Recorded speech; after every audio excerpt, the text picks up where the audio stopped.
안녕하세요. 애솔입니다. 내일은요, YM택이 상장을 하는 날입니다.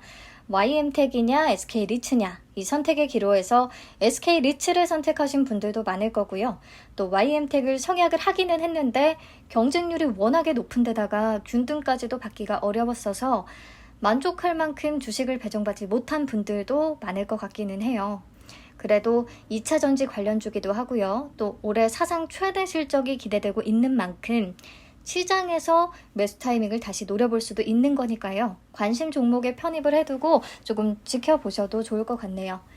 우선 최종 배정 현황 같이 체크하도록 하겠습니다. 우리 사주의 청약률은 100%였죠. 워낙 3만 주밖에 배정을 안 했어서 1인당 평균 배정 금액이 0.09억 정도였어요. 부담이 없는 수준이기도 했고요. 그래서 미달이 나왔으면 오히려 조금 의아할 뻔했네요. 자, 그럼 우리가 진짜 더 궁금한 최종 의무 보유 확약 비율은 어떻게 잡아줬을까요? 네, 배정 전 31.60%, 배정 전에도 조금 높은 편에 속하기는 했는데요. 배정 후에 2배 이상 늘어났어요. 68.28%. 네, 상장일 성과에 대한 기대를 조금 높입니다. 보면 6개월, 3개월에 배정된 수량이 가장 많은 것도 긍정적인 요소라고 할 수 있고요. 자, 2021년 IPO들과 비교해서 보시면요. 오로스 테크놀로지, 맥스트, 일진 하이솔루스, 그 다음으로 높은 수준이에요. 그리고 올해 상장된 종목 중에 엔시스라고 해서요.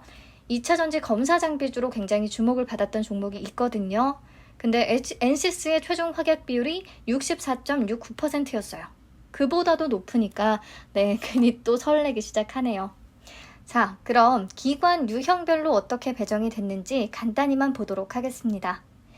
제가 유형별로 신청 수량 대비 배정된 비율을 적어봤는데요.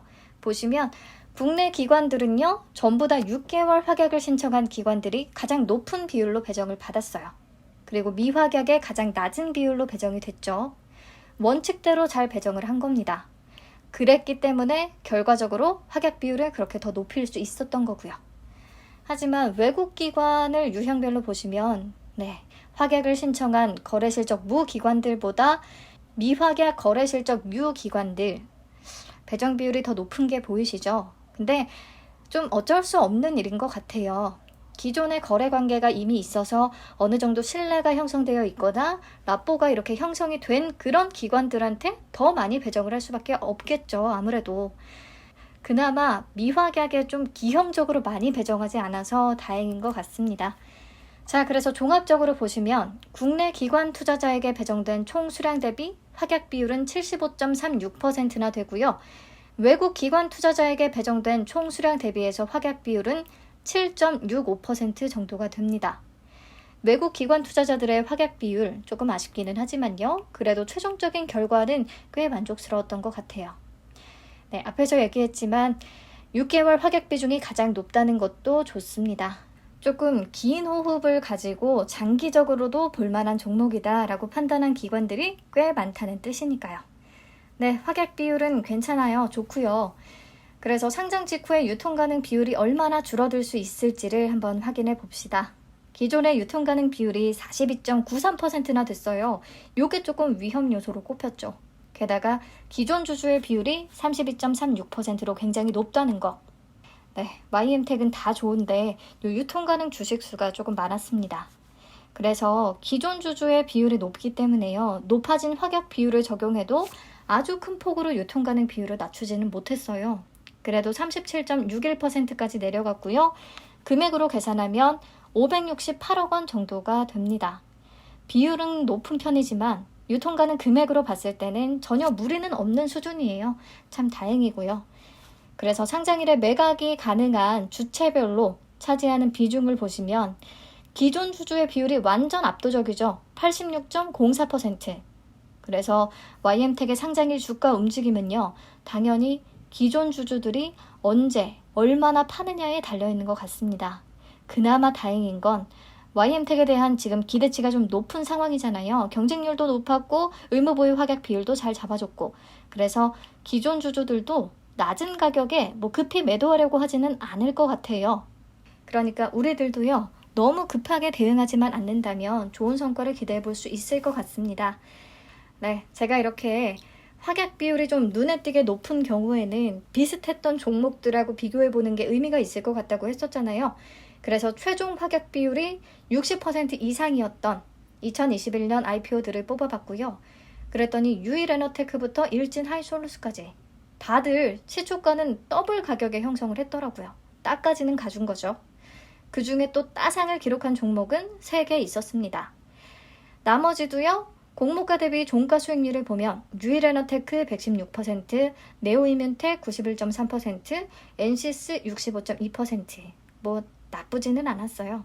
근데 엔시스가 상장 이래 엄청 롤러코스터를 탔거든요. 같은 2차전지 섹터라는 게 조금 마음에 걸리기는 합니다.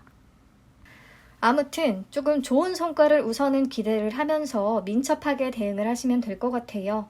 네, 공모주의 상장일 주가는 펀더멘탈 기반의 이론적인 계산보다는 심리와 수급에 따라서 움직인다는 거 제가 여러 번 말씀을 드려서 잘 아시겠죠? 보통 상장 당일에 오버슈팅이 나오고요. 이틀째나 3일째부터는 제자리 찾아가는 경향을 보이고요.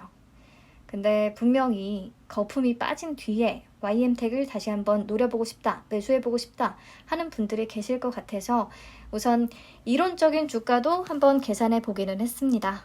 굉장히 단순하게 생각을 했어요. 우선 투자 설명서에 비교 대상 기업으로 꼽았던 V1텍과 NS하고 비교를 했고요. 2021년 상반기 순이익을 연환산한 실적을 기준으로 작성을 했습니다. 그러면 V1텍의 펀은 22.70배, NS의 펀은 59.3배로 계산이 되거든요. 시가총액 나누기 단기 순이익으로 계산을 했습니다. 두 개의 편차가 엄청 크기는 한데 그래도 그냥 평균을 내봤어요. 그러면 41배 나오거든요.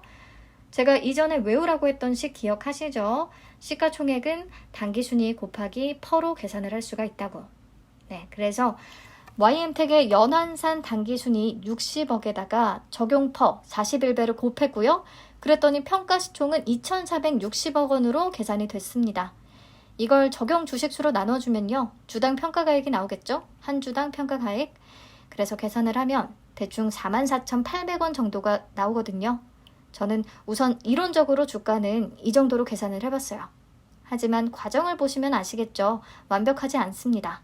그리고 YM택을 2차전지 장비주로 볼 것인가 소재주로 볼 것인가 이 부분에 대해서도 시장의 평가를 기다려 봐야 하는 거고요. 엔시스와 V1텍은 장비주에 속하는데요. 만약에 소재주로서 평가를 받는다면 또 굉장히 고평가 받을 가능성도 존재하기는 합니다. 우선 제 기준에서 생각했을 때 한 35,000원에서 4만원 사이 정도로 가격이 좀 떨어져 준다면 외국인하고 기관 수급 체크하면서 다시 매수 기회를 체크해 볼 것 같아요. 네, 제 의견은 그냥 참고용으로만 봐주시고요. 배정받은 모든 분들에게 정말 좋은 결과가 있기를 바랍니다. 정말 한 주 받기 너무 어려웠잖아요. 네, 오후에 저는 다른 영상으로 다시 찾아뵐게요. 맛있게 점심 드시고요. 이따가 다시 만나요.